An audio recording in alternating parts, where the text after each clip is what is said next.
Welcome to Glitch Please, the show where we talk about video games and video game-like stuff. I'm Adam. Ben. I'm Chad. Nick. We're doing good. We don't need Ashley.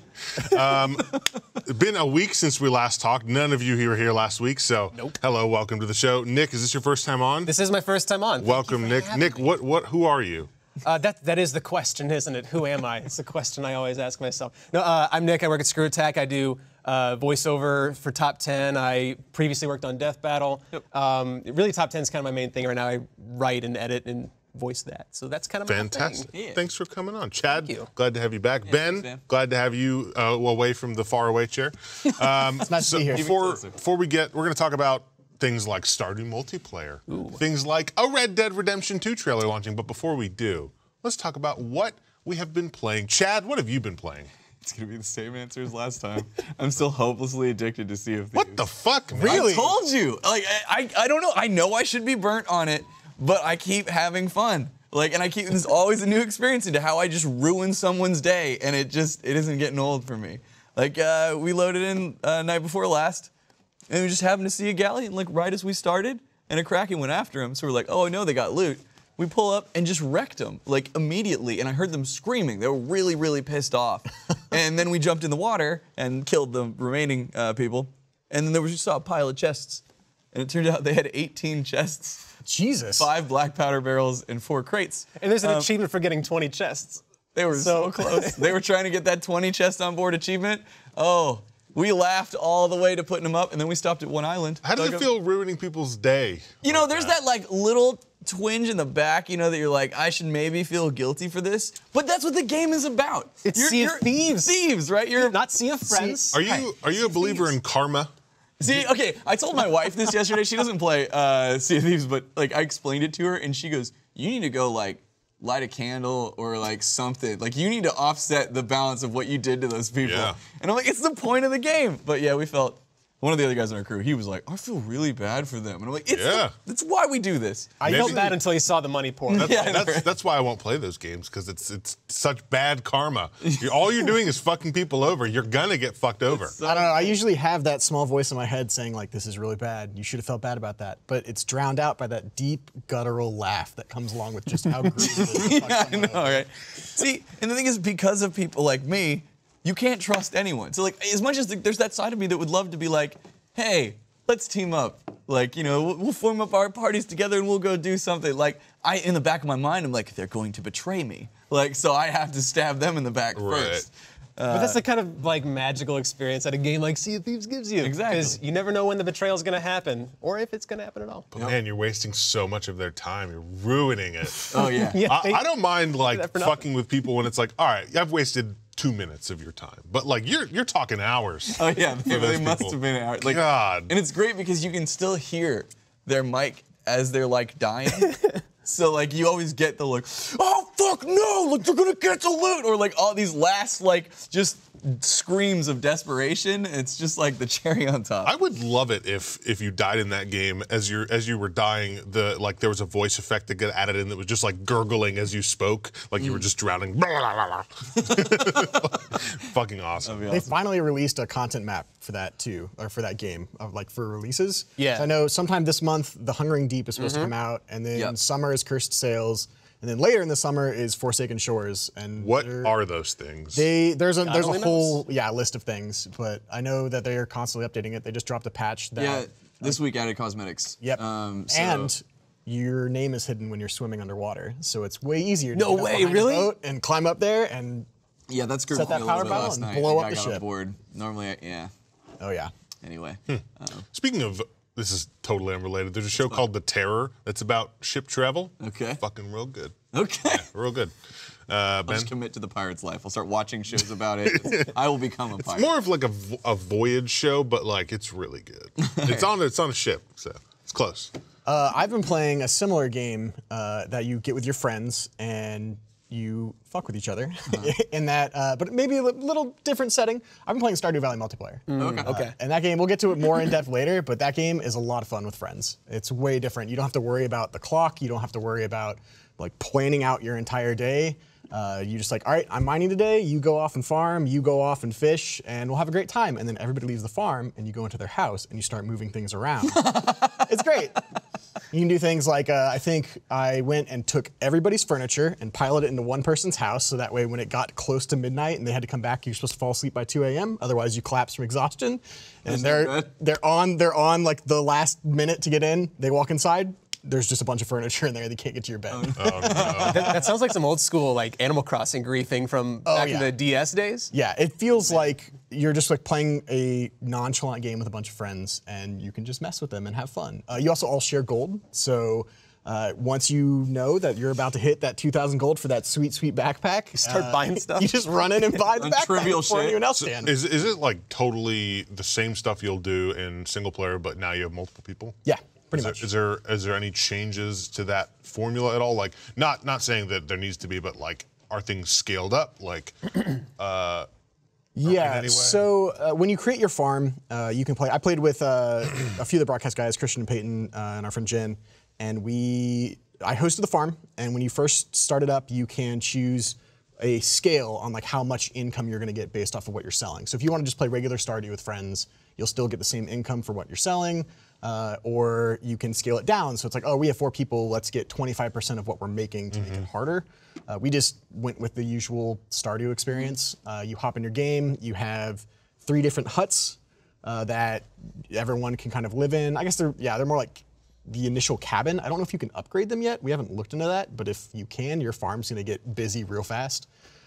And you just kind of start, and you can do whatever you want to in the Stardew world that you usually do. You can go and romance people. You can marry each other. You can romance your friends. All right. Is there in-game text chat? There is in-game text chat. It's great. Awesome. Yeah, it's a lot of fun. I've really, really been enjoying it, and it's still in beta. We've had a few issues where we'll be in the middle of something really important, and someone's game crashes, or we're still learning things like the clock never pauses now. Usually you could like pause it, like I'm gonna go grab a snack, and then you come back and you realize, oh no, it's been 3 days and I've collapsed and lost all of my gold.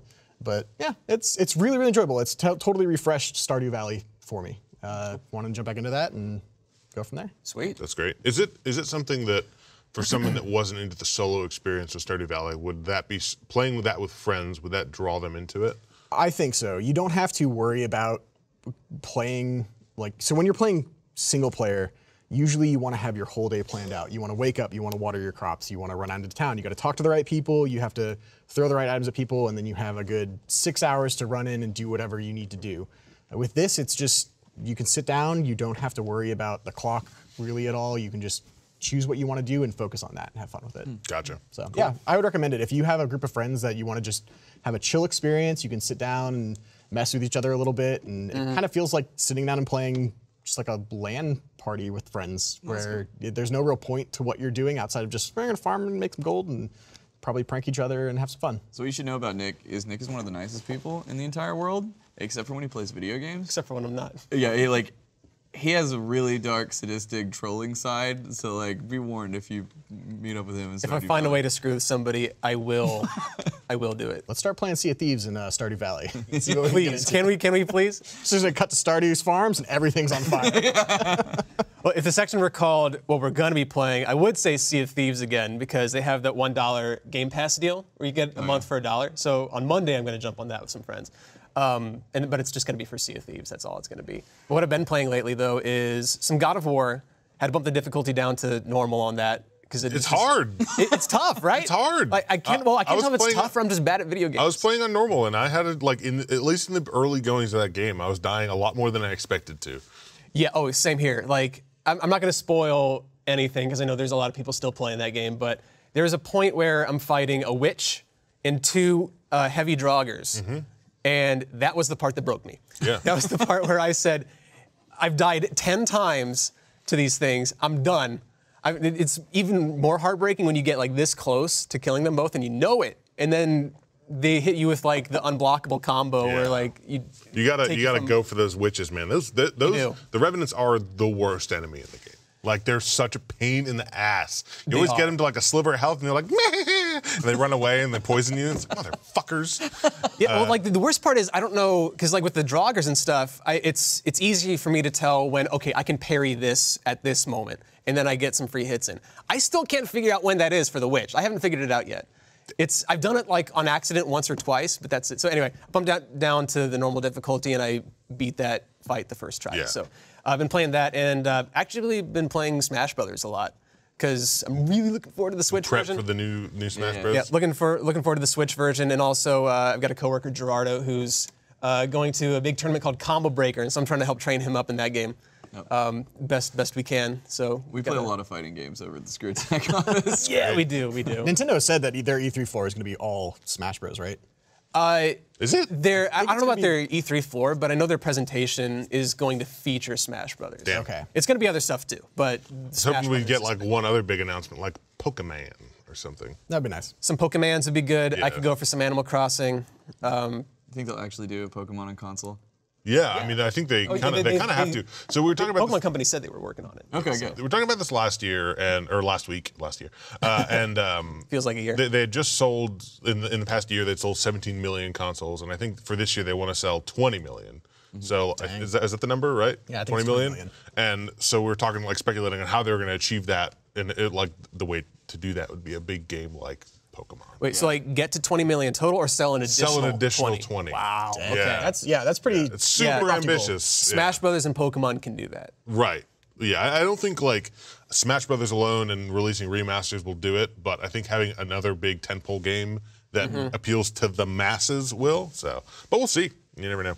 Maybe they just won't release any other big IPs for 20 million. Maybe they'll get it. You never know with Nintendo, man. Yeah. They might. Yeah, I don't know. With Smash Bros. Alone and the hype behind that game, maybe with just that alone. But I'm really hoping they at least give us something else to play on my Switch. And we still haven't heard.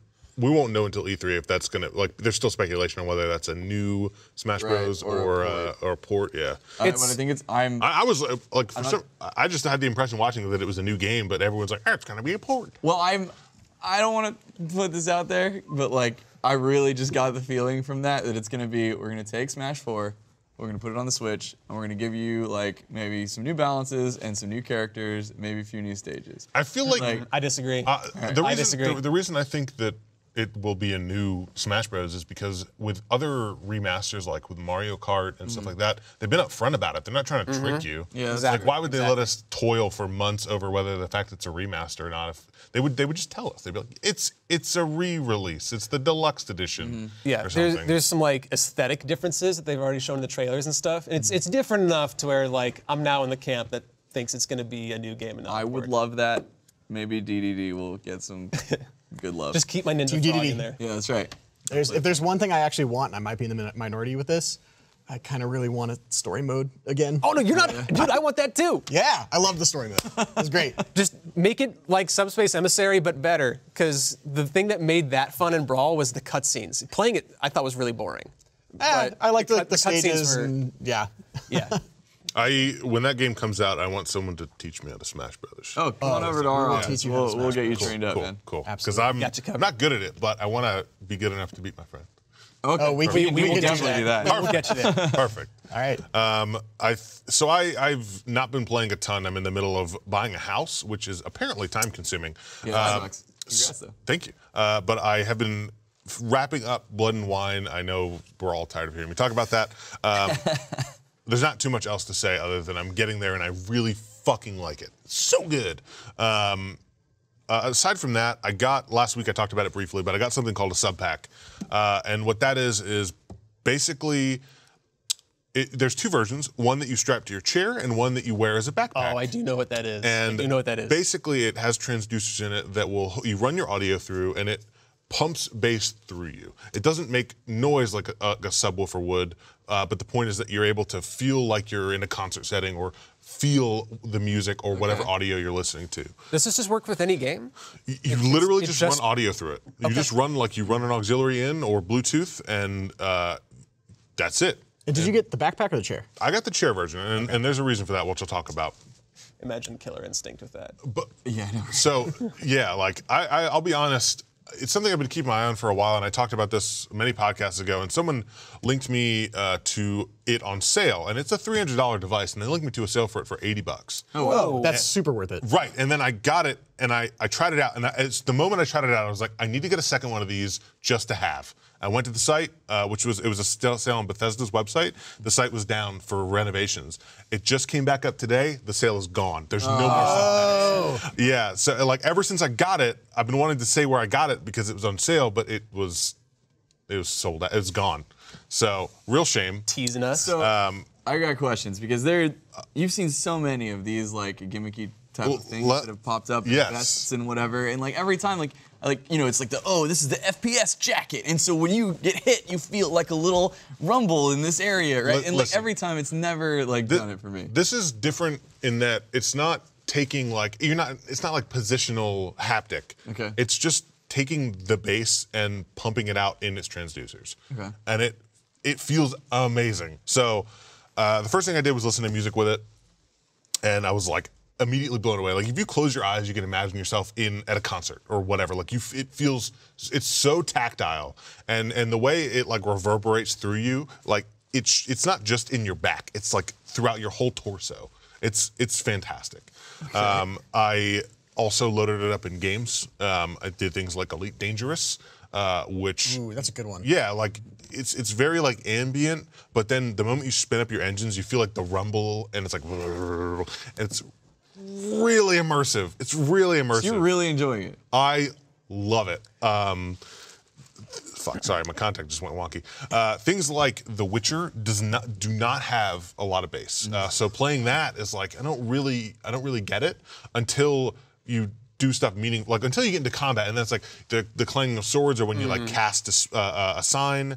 It's you feel the punchy moments. But things like shooters, like I played a little Wolfenstein with it, like I talked about last week, and you feel like the moment you shot, the moment you shoot like a machine gun, you're like, and it feels so tactile. It's like I'm feeling that it's as important as like when you're more so. It's kind of like an enhanced version of when you hold a controller and there's a rumble. Like the first time you used a rumble pack and you were like, whoa, Star Fox. I'm feeling the gun. Like when you play like Time Crisis and the slide kicks back and you feel like, it's like that, but it's so much more amplified, and it's honestly it's something that has like completely. I'm using it in every game I play. It's not ever going to be off because it is a transformative experience. Like I now feel what I'm playing. But do you feel it's just like ruined you? So like now if you sit in a normal chair and like play a game, you're like, what is this? Like there's definitely a period where when I first got it, I was watching a movie in my living room alone, and I was like, I'm gonna go sit at my computer and watch this because I just want to feel it. It's really satisfying. Like it feels like especially when you're listening to music, it's sort of like meditative. Yeah. So it feels like it feels really relaxing and really nice, and like you can close your eyes. It feels super zen.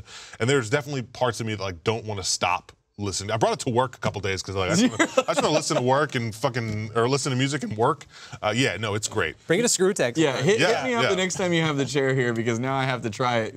Giving it this glowing. Really cool. So I'm looking at moving soon, and I'm trying to formulate a VR room. And you've convinced me to at least look into getting one of these backpacks. Because I want to play Audio Shield, Beat Saber, like all of the rhythm games, just so I can feel when I hit one of those blocks and my whole body just goes.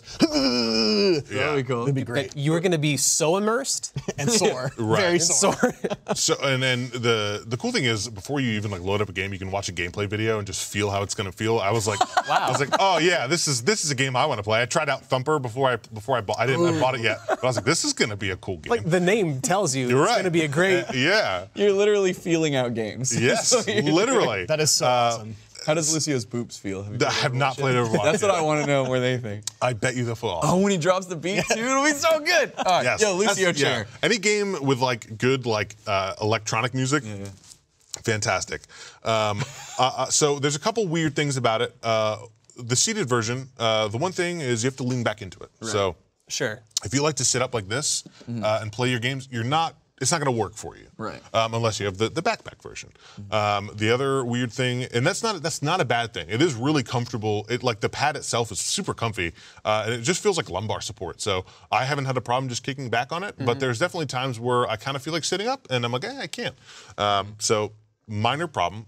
You just tape it to you. You can strap the straps around you, but because you need it to be really tight between you and the chair because so you it'll gotta be lose. like pushing up against it to really. You don't have to push, but like your body weight alone will do it. But if it's just strapped to you with the elastic straps, it will lose the reverberations will go out the back instead of into you. That makes sense. But the other thing about it is that it's a little clunky in terms of you have to basically run wires to you. So you're running an auxiliary in or a Bluetooth from your phone, and then you have to run an auxiliary out to either your headphones or your speakers. Right. It's meant to be used with headphones. I have found that using it with speakers is just fine. And what I do is there's a clunky way in Windows to basically output to two audio sources. You output to your 3.5mm jack, which goes to your sub pack, and then you listen to your mixer on the recording devices, which then you can put out to your speakers. So you can, yeah, it's a little clunky. So running wires to your chair, it's not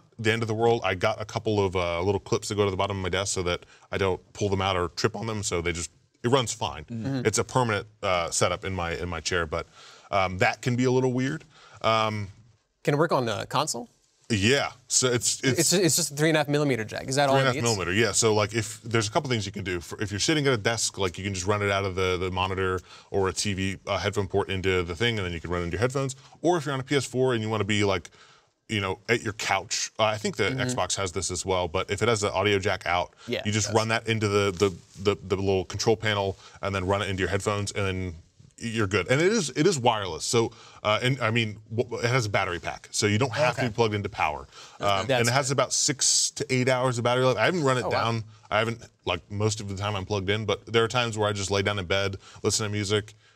It's awesome. Wait, you lay down in bed wearing this thing? Yeah, I just I want to relax and listen to music, so I pop in some earbuds. You can Bluetooth it to your phone. I've heard some complaints about the Bluetooth. I haven't had any problems. It's awesome. How soon until you're just a music man? Like you have a Switch. Can you do that with a Switch? Could you plug it in and route it and then just giant headphones? You're just walking around town vibrating. I told Grace, I was like, I'm going to bring this on the plane. She's like, if you bring that on the plane, we are not speaking anymore. I was like, oh, all right. I was going to say, like, it sounds like you're getting addicted to this thing, man. Like we're going to see you more and more just wearing it around. Dude, it is, man. You'll have like a microphone so that you can feel people talking to you. Yeah, exactly. Talk to me through this. Really addicting. I read someone's account of them taking it to a movie theater, and what they did was you hook it up to your phone, and you don't need to run audio through it necessarily, but what they did is they listened to their microphone on their phone, outputted it through their headphone jack into it, so they were watching, like, I think it was Black Panther or Thor Ragnarok, and they were like, it was fucking awesome, which is super weird. I probably would never do that, but kind of cool that you're kind of thinking about it. Just imagine you walking up to a movie theater employee and be like, could you just plug this into the screen, wherever this needs to go, just run it for me. That'd be great. Right. The only other thing about it that we should probably talk about is that it is an expensive device. It's $300 for the seated version, $350 for the backpack version. So not necessarily cheap. And I could totally see why people would never add something like that to their collection. However, the way I look at it, and I got it for $80, so it's hard for me to be like, yes, I would buy it at $300. But knowing what I know now, probably would. In fact, I almost definitely would. It's something I don't want to be without. See, I'm telling you. The way I'm looking at it is like people put a lot of money into their speakers for their computer. People put a lot of money into their monitor. I just see it as another part of your PC setup now. And it's like, it's not necessary, but it's like, if you want more peripherals, this is a badass peripheral. And it will genuinely change how things feel in a game. What's it called again? You've sold me on it. It's called a sub pack. Sub pack. Yeah, just knowing, like, I remember when I had my PC and I would just use headphones, and then when I finally upgraded to like a more surround sound system and the change for that, I can only imagine what the change from that to Music Man feeling is. it. Exactly. And I brought it home. My girlfriend Grace I showed her. She's like, "Oh, you bought that?" And I was like, "Yeah, I did. I did." And she was very, very skeptical. I was like, "Just wait a second." I went and plugged it in. And I was like, "Come here, sit down." And she's like, "All right."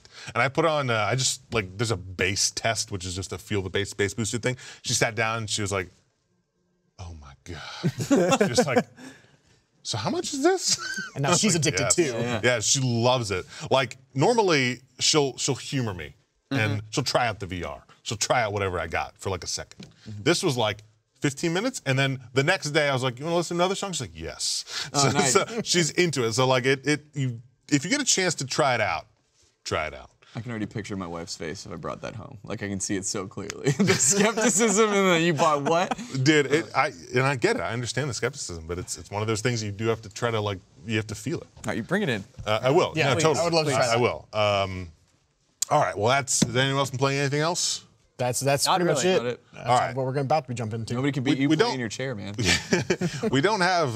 There wasn't a lot of releases this week, so we thought it might be fun to pitch each other some games. All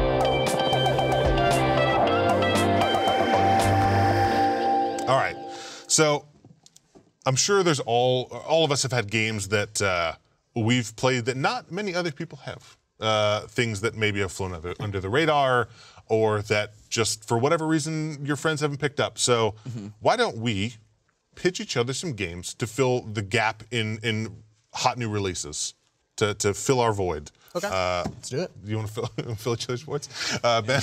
I know, right? Okay, cool. Yeah, I kind of brought a small list. Kind of the one that I've jumped into most recently and I've been playing and just kind of found was Halle Knight. I know you've talked about playing a little bit of it before. Yeah. That game's a lot of fun. It's a weird mix of a little bit of like Dark Souls mechanic where if you die, you lose your currency and you have to go back and find it, meets... The Dark Souls of Metroidvanias, man. Yeah, People love that. People love that description. Yeah, it's pretty much Metroidvania with a little bit of Dark Souls combat mixed in, but... I would say it has, like you said, has that one mechanic. One mechanic, yes. It is a pretty difficult game for a 2D platformer because there are certain like move sets, I guess, you'd have to learn when fighting some of these bosses. It's not like a Dark Souls, like you know what the forward slash and the shield and defend and everything is, but like okay, I know this guy's gonna pop out of the ground. His like attacks are gonna bounce around the screen in this order. I need to dodge this way, and then I can get 1 or 2 swipes in, and then we're gonna start this rotation again. But what they have been doing is they've been continually updating that game. I think they've had 2 DLCs dropped for it that have added new bosses, new stories, new mechanics. There's a small badge system that gives you upgrades that'll like collect currency when you defeat an enemy instead of you having to jump in and get it. It's a very beautiful game, and the soundtrack is amazing. But it's very much a game that you have to explore on your own. So if you like Metroidvanias, you're gonna love this because the map is huge. It's very, very big. I think I'm halfway through the map from what I've found, and I've only been able to, I think, tackle some of the DLC bosses. Okay. But they have another DLC, Gods and Kings, that's dropping later. And that's free, right? And it's free. All these DLC is free. It looks good. It's a lot of fun. So I liked the idea of Halle Knight, and I did like it. I did feel like I was constantly getting lost. Like, I did not know where I was going, and I tried to consult the map, and I would get and every time I would die, I'd be like, all right, where is my body? Where am I? That's kind of one of the frustrating things about the game is it took me a little bit to wrap my head around how the map works, because whenever you discover a new area, you don't have the ability to look at your map until I think you find a bench to sit down on, and then you'll, like, your little dude, who I think is just, I don't know what his name is, sits down, you see him Call him start- Richard. Yeah, Richard. Richard sits down on this bench, which are the save points and checkpoints in the game, and you start sketching out what the map is that you've seen so far, at least like kind of a rough framework. And then in each section of the map, you'll start hearing this guy singing. Steve. Yep, Steve. Yep. Richard and Steve. Richard and Steve. And Steve will Holding the be board here. humming and just drawing away, and you can find him somewhere in the map and buy his map. If you complete the map, like final boss or area boss, then you can go back to your hub world, find him, and he'll sell you a map as well if you missed him somewhere throughout the world. But once I kind of got the feeling of, okay, cool, I know where I'm going, and I know kind of where to explore, and I got into the rhythm of that, loved the game. It was a lot of fun. How's the movement in that game? Because if it's the game I'm thinking of, don't you have like, I could be completely wrong. Do you have like a grappling hook or some sort of like air dash mechanic or something like that? Eventually. Eventually. It's like a Metroidvania in that you unlock these abilities once you defeat bosses, and it's very simple in that when you start in the hub world area, you'll have one way to go and one kind of item you can unlock. But once you do that, you can go pretty much anywhere. But eventually you do unlock like an air dash, a grappling hook that lets you jump between walls, There's a whole plethora of upgrades and updates that your character gets, and eventually, you know, when you get to the end boss, you just have all these mechanics you can use. But each boss feels like you've accomplished something after you beat them.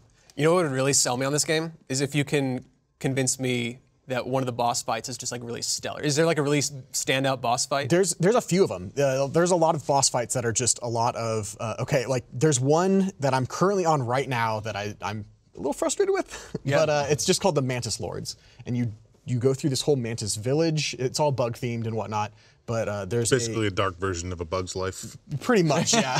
Are you Flick or? Yeah, if Bug's Life meant Starship Troopers, right? Yeah. Exactly. But yeah, you drop down into this Mantis village, and there are these like, creepy-looking Mantis creatures that will try to attack you with these hooked claw attacks. And once you finally have gotten through them and you feel like, okay, I think I'm learning this area, you drop down and you walk into the middle and these huge gates come up and the backdrop kind of fades open to these 3 Mantis Lords sitting on these back thrones, and each of them comes at you at once and you have to try to just take them down. It's really, really cool, and it's one of those like fast boss fights that once you get into the rhythm of it, you're like, okay, I think I'm doing it. No, fuck, I'm dead. But it's very, very fun. So Sweet. And it's a pretty long game. Like the one sentiment I hear about it is that like there's a ton of shit to do. There's a lot. I'm looking at the completionist time. It says 42 hours, but I feel like I've heard longer than that. But also 40 hours for it's only like a $15 game, right? yeah, it's really, really cheap. I can find the price, but it's cheap, and all the DLC that's free. I don't know if that includes the DLC completions, because yeah, those are the Mantis Lords in the back. If you can see them, they look stellar. They all kind of like come at you at once, and yeah, it's pretty sweet. Awesome. So, Cool. That's one game I have. The second game I was going to bring is a game that's not out yet, but is on like every show floor that's been here for the last 3 years. Have you guys heard of Just Shapes and Beats? No. Okay, so it's a rhythm roguelike multiplayer co-op game where each of you is just a shape, and you start in a level that starts playing like EDM-ish music, and each beat Probably good with a sub pack. is probably awesome with a sub pack. Each beat as you play through, like bullet time starts happening, and your goal is just to dodge these bullets and survive to the end of the level. Okay. When you play with multiplayer, everybody's a different shape and color, and when they get hit, you have a small chunk of your life that gets taken out. And you have to dive and dodge around the screen, and eventually you get to boss fights. And all the boss fights are coordinated with this like EDM music. That like as the music swells and the bass drops, like huge bosses rip their arms out and start just punching throughout the walls. And it's another one of those games that, if you can't tell by now, I get into games that like once I feel a rhythm going, I'm like, all right, cool, this is awesome. I feel like I'm doing some kind of weird nerdy music dancing thing. That's cool. Let me tell you about a rhythm game then that I can almost guarantee you Here's did Just not Shapes play.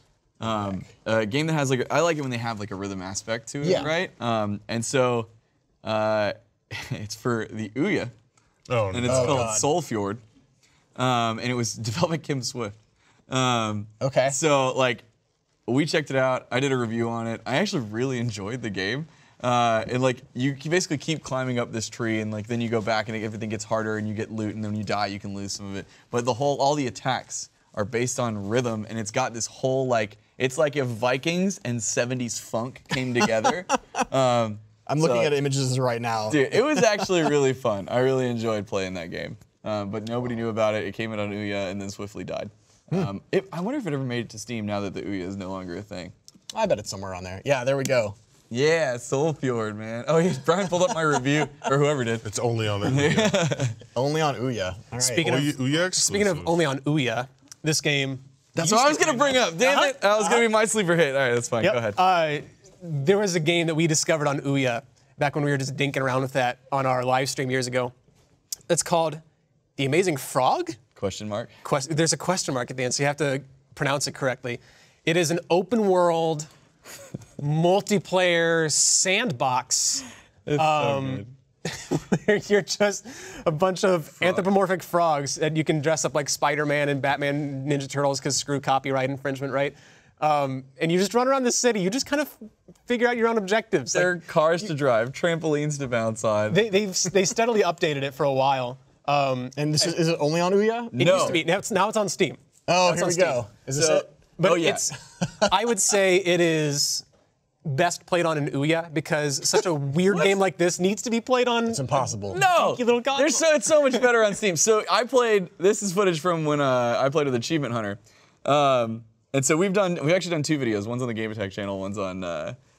It was so funny because like Michael talked to me about it later too. He's like, when you first suggested this game, you know, in the back of my mind, I was like, what's this stupid fucking frog game that he's gonna have us play? He's like, and it's so fucking fun. Like, it's so. It's like, yeah, what makes this game is the constant discovery that you make with your friends. Like, it's the kind of, it's like Goat Simulator before there was Goat Simulator.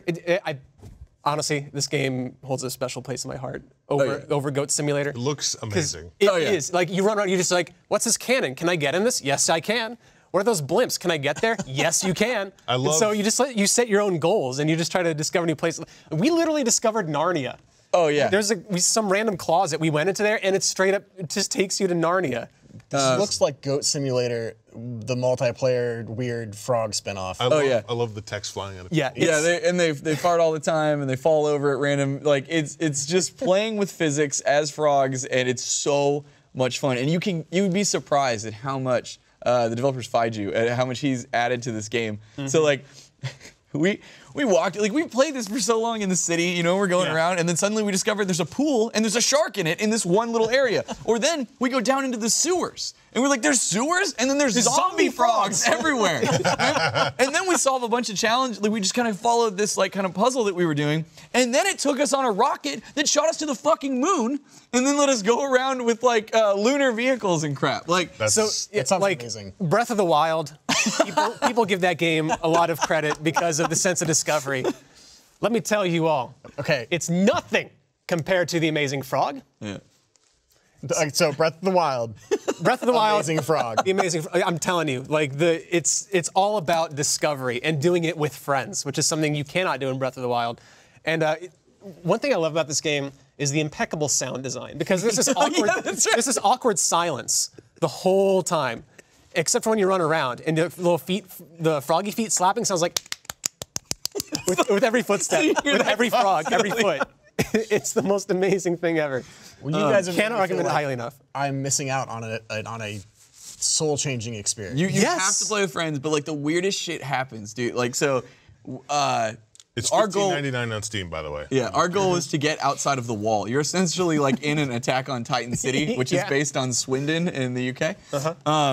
And so, like, I see this fucking blimp, and it was like always our goal is to like, how can we trampoline bounce with enough like weight to get on top of this blimp? Because if we bounce on that blimp, we could probably clear the wall. And it was this epic journey. I ended up finally doing it in this video. But, or no, maybe it's the second video we finally get over. This one is when we got stuck in the glass of the blimp.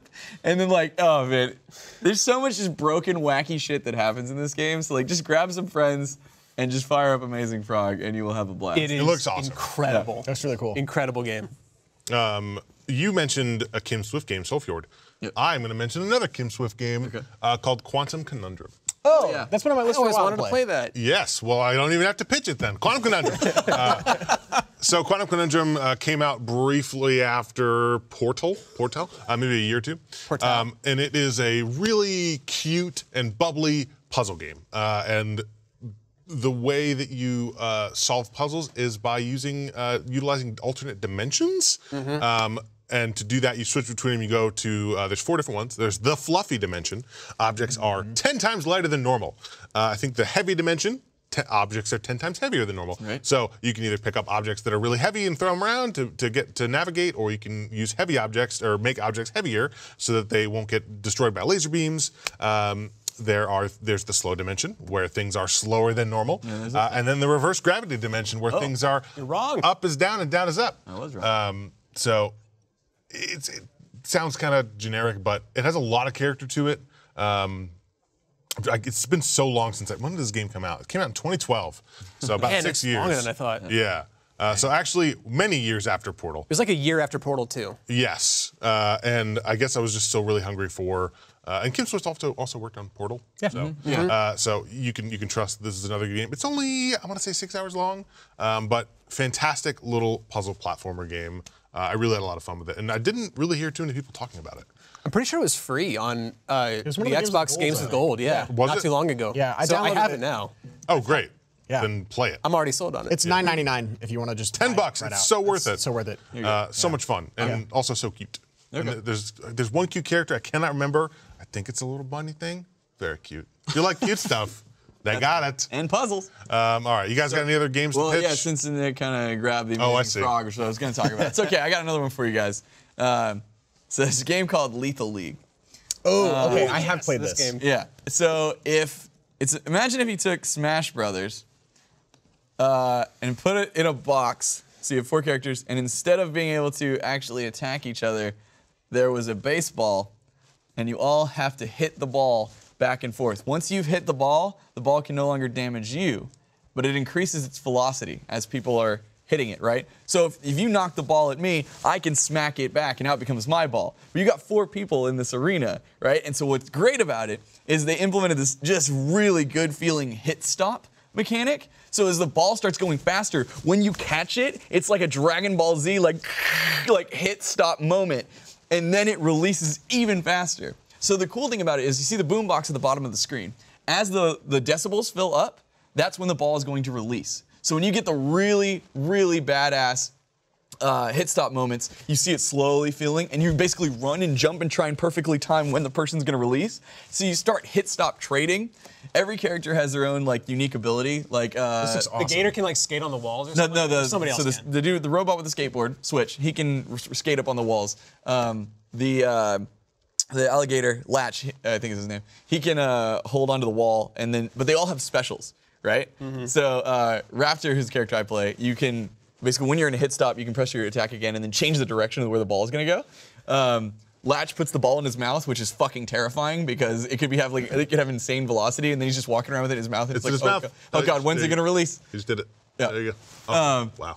Yeah, and so it gets going even faster than that. And the thing is, like, if you're playing and you don't really know what you're doing, it's like, okay. But like when you get somebody who knows what they're doing and you get 2 people like that, it gets It's terrifying. really intense and epic. And so they track the velocity down at the bottom on the boombox. So like you also have this little like record in your mind of like, oh, how fast have we gotten the ball going? There's a bunt button as well. Yep. So like no matter how fast the ball's going, if you hit it with the bunt, it'll like pop it up a little bit, and then you can jump up and just like smack it again. Lethal League is hype the game. Oh yeah. This game looks Pretty awesome. much. And it's okay, so it has a 10 out of 10 on Steam, and it's on PC, PlayStation 4, and Xbox One. They had it to PS4 and Xbox Yeah, One? apparently it's on PS4 and Xbox One. awesome. Has that been a thing? Kinda, I don't know. Kind of has a Windjammers vibe to it. A little bit. Yeah, a little bit. It looks fun. Oh yeah. Is it? But it's definitely it something you is. have to play multiplayer. Yeah, it's like one of my favorite games that if we got like, a few people just sitting around like, oh, what do you want to play? I'm like, oh, we'll fire up Lethal League. Like, and then once people start getting into it, that's when it really, really gets intense. Do you remember that time we played Lethal League in the theater? Oh shit, I forgot about that. Yeah, that was a good day. That was a really good day. So here's what we do. The 4 of us need to get sub packs. And go to a theater. You go to a theater and play Lethal League. The music's really Smash good. Bros. Just Shapes and Beats, and Frog. Amazing Amazing Frog. Amazing Frog. I want to feel the Amazing Frog. Yeah. I want to feel the footstep. Yeah. That sounds great. Let's do it. Fantastic. All right. Well, that is go the buy- games that we pitched to ourselves and to you. Please go play some of these games. Aren't they you guys- required to buy all of them? Yeah. Yeah, definitely. Well, let's jump into some news. We got some news to talk about. Let's do it. News. All right. Well, as you saw, first thing we're going to talk about, we've already talked about it a little bit. Stardew Valley has multiplayer beta available now. Ben, you're probably the foremost Stardew expert on this podcast, I would say. Yeah, lower third. It says I've Ben, played some. Stardew expert. Yeah. Yeah. So tell us, is there anything else you want to tell us about this? Yeah, so they dropped this. People have been really, really excited about this update. It's still a little bit broken, but you can go into Steam and activate. It's on PC beta only. You can activate the beta and jump into it. They've added multiplayer that you can jump in with all your friends. A host has to host it. It will always be on that one person's farm. So like you can't come back later if they're not online and do farm stuff. But they've added a bunch of multiplayer activities so everyone can join in on each of the events that happens monthly. So I think one of the things we did was an egg hunt. It was a ton of fun. So it turned from a single player, like I'm gonna get the high score in this, to a like Mario Party minigame-esque thing where everyone's just running around trying to figure out what the heck eggs are and where you can find them and where they are on the map. They've added a few single player updates that players are still kind of searching out and finding. One of the most notable ones is if you like start smooching up everybody in town because you can marry everybody, they will now find out about it if you're everybody. All my plans. And from what I understand, the whole town turns against you. So hold on, is this In like a retroactive? violent way? I don't know. I haven't seen the cutscene or anything. Is it retroactive? So like if you like previously had set up your harem or whatever you've got going on, and then this patch comes out, and now suddenly they can all find out? That's a good idea. I bet, I don't know. I actually don't know. But yeah, so basically. Does it become the Dark Souls of farm simulators? Yeah, I'm pretty sure. Yeah, no, that's really it. It's out in beta. People can pick it up for free, and It's something right now you have to opt into, right? Yes. Yes. So you go to Steam options for your game, and you go look to at the beta properties. options, and Yeah, you unlock it. So yeah, it's basically they've added a few new single-player things, and they've added the whole multiplayer expansion. You can jump in with all your friends and do crazy, fun, dumb, trolly things with. Cool. Something I might jump into if like Ashley and people want to play, but I'm not. I've never been super sold on Stardew, not just because it's a different kind of game. It's a very like it's an aimless sort of, you can do kind of whatever. Set your own goals, Like, kind of a chill thing. out. And I think it is excellent for you. Yeah. I think it's a fun game that if someone has never played Stardew before, or maybe Stardew, or maybe they've never played a video game, or they're not really into video games, I think it's a good one to throw a friend into and just say, hey, just do your own thing, have some fun. I promise not to burn your house down. I've been trying to get April to play it because she has played every Harvest Moon, like done everything in every Harvest Moon. It's crazy. Like I don't even want to imagine the time that she's actually put into all Then that. why wouldn't she want to play Stardew? I know. Well, she's like, she doesn't have a lot of time. She's got a job. We got 2 kids, and then she likes sleeping. I sacrifice sleep to play games.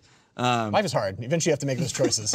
Yeah. So I bought it for her and I installed it, and like she started it up. She started a little bit, and she's just like, it's not Harvest Moon. And I'm like, oh come on. We'll see. Just give it a little more time. I know. A little more time. I know she'll absolutely love it. I'm a big Animal Crossing fan, so on that like premise alone, that's why I got Stardew Valley. I bought it on Switch like months and months ago before Mario Odyssey came out, and that distracted me. Yes. But I've only just gotten back into Stardew Valley, so I'm still trying to figure out a lot of stuff. Well, Switch is going to be the next thing that this multiplayer update That's comes what I to. hear, that it's getting the update before Xbox and PS4. Yep. So I think it might be a fun Crazy. thing that once it drops, you just get a few friends in a room together, you bring your Switches, and hey, let's start a farm together. There you go. And I'm assuming it's not cross-platform. I don't think so. Okay. So, Cool. Darn. Briefly, if you missed it, the Red Dead 2 trailer, the third trailer, was it the third trailer? Launched trailer. yesterday. Yep. There's not a whole lot to this, but basically it revealed a little more of the story. It follows. Sets the tone and stuff. It's very somber. Yeah, it's 12 or 16 years. 12 years prior to Red Dead Redemption. Yeah. The protagonist is someone named Arthur, who's a member of the gang that, who, not surprisingly, John Marston shows up in the trailer, and he's like at knife point. He looks very young. Got some stitches yeah. on the scars. And that's Fresh. that's the trailer behind it. It is a really somber tone game, but that's kind of what you expect. I mean, the last one wasn't happy-go-lucky either. There's not much else to say about it other than I'm super excited. I can't wait to see what else they show for this, and can't wait to play it. It's like I'm my right there number with 3 you. game of all time. Yeah, like so good. Red Dead Redemption, that game had some of the best like single player open world story moments. That's really specific, but everybody can remember that one moment toward the end of the game. Yes. I don't want to spoil it, but you already know what I'm talking about. Talking about Pretty the unforgettable. one where the Compass song comes on. I think that's the one. Yeah. Wow. Yeah. Tears. And then Thanos comes down and Thanos. It's horrible. no. I'm really curious what they're going to do with the online, because that's the really big component to like any Rockstar open world game that they have not touched on for this one yet. Because the online in Red Dead Redemption 1, I thought was pretty fun, but I wonder if they're going to do sort of like a GTA Online type thing, where it's like its own platform. It seems like Red Dead, like we've said in the past, the Red Dead Online was sort of like setting up and testing the waters for GTA Online. So it seems only like logical that they would do the same in a Western setting now. Grand Theft Cowboys, man. I mean, GTH, Grand Theft Force. I don't know how much of you it go. of the multiplayer I'll play, but I'm still excited to see what they do with it, because if it's anything like GTA Online, people go absolutely bonkers for it and still are playing it. Even I mean, yeah, All these years later. It'll be a big cash like cow. 5 years. yeah, it is. And it is a cash cow. They released tons of DLC, and people don't complain too much about that. But that game has like you can spend a load on that game. Oh yeah. How much do you Oh, think yeah. Achievement Hunter spent? Thousands. None of their own money, that's for sure. So yeah, Red Dead 2 coming out October 26th? October something or another. October Yes. 27th? Something like that? Red Dead 2, it's a thing. Yeah. I just want to be able to go online, tie up some other human player, and put them on the train tracks as a train's coming by. Yes, that's While the, you twirl your mustache. that's I the want goal. a mustache twirl button. October specifically. 26th. October 26th, cool, I was right. Yep. Yeah, I hope the online balance is a little better. I remember in the first game, as soon as you got a sniper rifle, it was all over because you could just sit far away from everyone and you just plink them off, like blink, blink. Fun, great game. And it's the desert, so there's nothing to hide behind. So. Right, exactly. All right, the other last piece of news we have for you Fortnite fans, potentially PUBG fans that maybe like Fortnite. Fortnite Season 4 is launched, and it changed. It's different now. It's different now. That's actually the sub-caption of yeah, the patch. That's the Season 4. Is Season 4, it's different now. I am not a Fortnite player, but Benjamin is. I play Fortnite every now and then. I dabble in it. Yeah. Yeah, no, it's cool. It's just interesting to see, kind of monitor the Battle Royale game spectrum of what's happening. And Fortnite, I feel, is finally figured out a way to distinguish itself fully from PUBG in that Fortnite 4 now, if you haven't heard, the whole theme for Season 4 is superheroes, which is cool. There's a lot of really cool superhero skins and different, like when you fall down, you can look like a meteorite and all these other different things. They had a dance contest people could send their own dances into, and I guess some kid blew up as a meme for his dance. And they Orange threw that shirt in the kid? game. Orange shirt kid. I don't play any Battle Royale games, even I know who that kid is. Oh yeah, and yeah, it's cool. But what the main thing that's different is a meteorite fell, and pre-Season 4, about a month or so, in the sky you could see this meteor slowly getting closer bigger and closer. bigger. Oh, that's really cool. Yeah, and so they've kind of added this story to a Battle Royale game. This is Orange Shirt Kid, and It's great. Yeah, the emote's awesome. Oh man, he's getting it. Oh, so he did get an emote? He got an emote. Okay, They threw it in there, and that's good. it's like a few people like teased him at first, and now it's just everybody's like, this is the emote to have. This is the best. That's one. awesome. But yeah, so they've thrown in kind of a story to Fortnite, which is kind of cool. You got to see this mystery of what is this meteor? People were theorizing that it was going to hit Tilted Towers, one of the areas in the game, and it was going to just blow up that area because from what I've heard, that area is very glitchy and there's like high frame rate involved with that area, so you have a potential to kind of like freeze your game if you don't have a great computer. But yeah, and so meteor dropped and decimated this area, and now they've set up this alien site to start excavating and looking at this meteor. You can find power-ups that now would change the gravity and the dance or the jump distance, the dance distance. Yeah. Of your area. So people are doing crazy cool stuff where they'll find this power-up and then jump over bases that people are trying to build in defensives. And That sounds neat. yeah, Interesting. So, I mean, I appreciate that they're carving out their market. You know, they're like, Yeah. this is why we're different, and it's because we're more arcadey. So fuck it, let's crank that up to 11. Now there's a giant meteor that hits, and everyone's superheroes, and we're just gonna go nuts with it. so I should give it another shot. Because I generally tend to prefer games that have that more like unrealistic arcadey feel to them. Like playing hockey games back in the day. Wayne Gretzky's 3D hockey, like all the way. Like that game, you could knock the goalie through the thing and set it on fire with a power shot, right? Like super realistic. yeah, and you could check with reckless abandon. I don't need the rules. I play video games to go crazy, right? So like, I just imagine you showing up to a hockey rink one day and be like, I know how this works. yeah, just checking like crazy. God, that game was good.